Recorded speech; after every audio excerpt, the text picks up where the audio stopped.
After Luo Feng walked out of the ice prison, many viewers believed he had already reached a height capable of surpassing his master, True King Yan. The 2,000 years he spent inside that frozen hell were not merely a period of survival, but a complete transformation of life, will, and power. From a king who was barely qualified to stand among geniuses, Luo Feng emerged as a terrifying, invincible king, capable of fighting to a draw with silver eyes, an existence who had lived for hundreds of millions of years.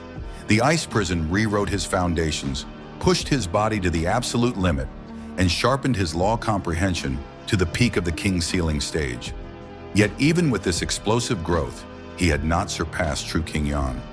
The distance between them remained vast, and that gulf came not from Luo Feng's effort or talent, but from the profound differences in understanding of laws, depth of combat foundation, mastery of secret techniques, utilization of equipment, battlefield experience, and the natural resonance between will and power.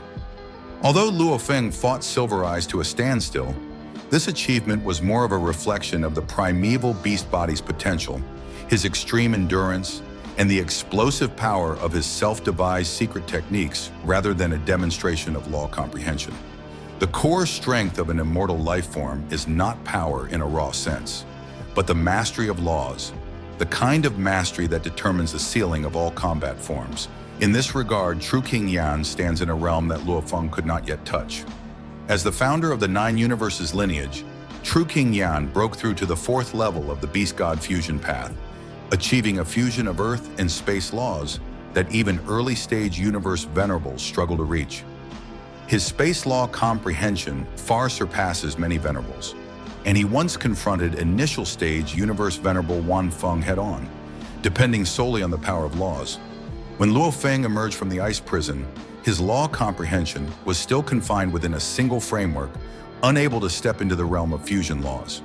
The techniques he created, such as the Bright Moon strategy, were brilliant yet incomplete, unable to transcend the limitations of single law power output. This gap in law comprehension does not merely limit Luo Feng's combat strength, it sets a hard limit on his entire future foundation. True King Yan's stability and combat foundation far exceeds Luo Feng's temporary explosiveness. With nearly 10 million times the peak power of a 9th-tier realm lord as his basic foundation, he stands far above the 100,000-fold threshold of an invincible king. His secret techniques are not haphazard creations, but are the results of countless years of refinement, perfectly integrated with the fourth level of the Beast God fusion path. Every movement, every burst of power, every transition between attacks is smooth, continuous, and seamless. Luo Feng's Golden Horn Beast clone, with its boosted genetic level and terrifying divine body, grants him a million-fold Realm Lord foundation. But Luo Feng's power relies primarily on the brute strength of the beast body and the explosive output of a single large technique. The Myriad Stars preaching diagram can mobilize 52 sealed stars, and the Bright Moon strategy can unleash tremendous single-strike power. But these techniques are disconnected from law fusion. Their power is fierce, but their structure is unstable. In prolonged battles or complex shifting battlefields, Luo Feng cannot maintain the same level of sustained suppression as True King Yan.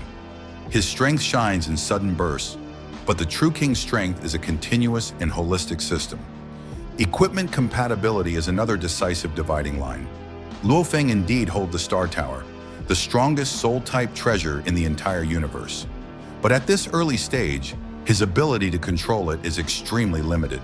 He could barely activate its basic offensive and defensive mechanisms, unable to harness the deeper law-level powers of the tower or its large-scale sealing abilities.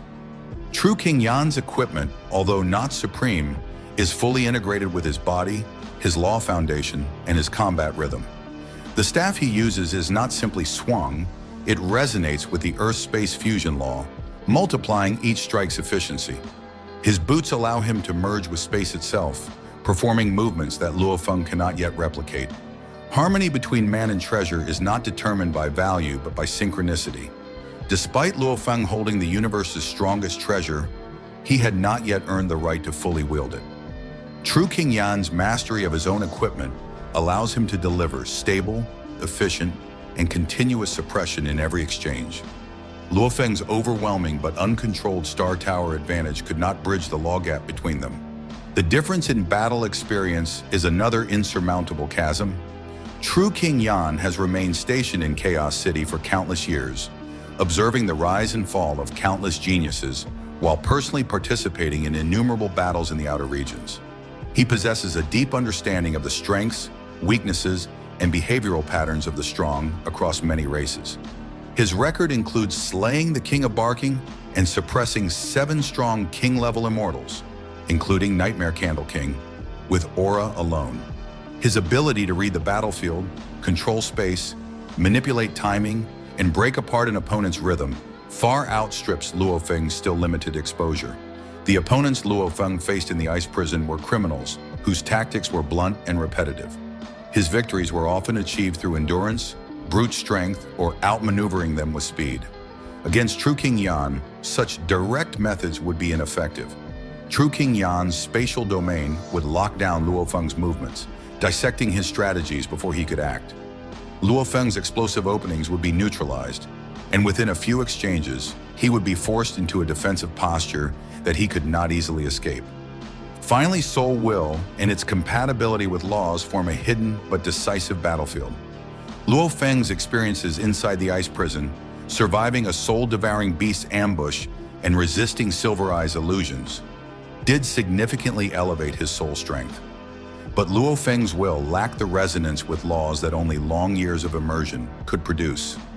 True King Yan's soul will, tempered over countless years alongside his mastery of Earth and space fusion laws, allows him to stabilize power instantly, cancel interference effortlessly, and maintain precision control even under intense pressure.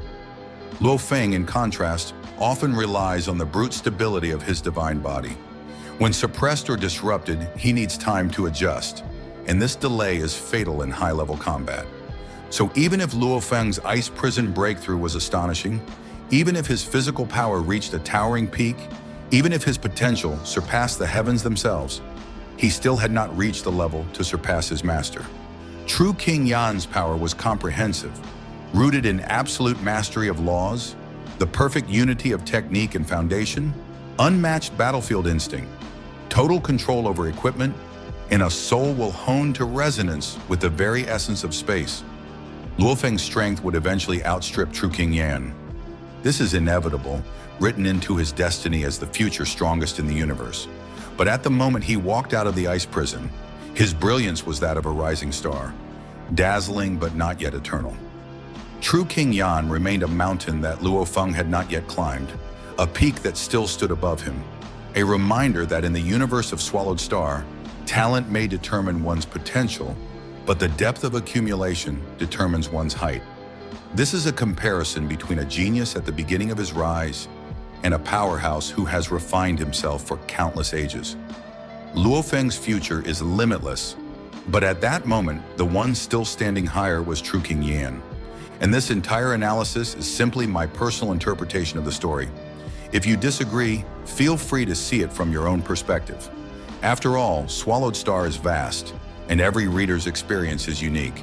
And that brings us to the end of today's deep dive. If you enjoyed exploring the power dynamics of Swallowed Star and want more long-form breakdowns just like this, don't forget to stay tuned for the next upload. The universe of Swallowed Star is huge, the characters are complex, and every transformation hides another layer of meaning waiting to be uncovered. Thanks for watching, and I'll see you in the next one.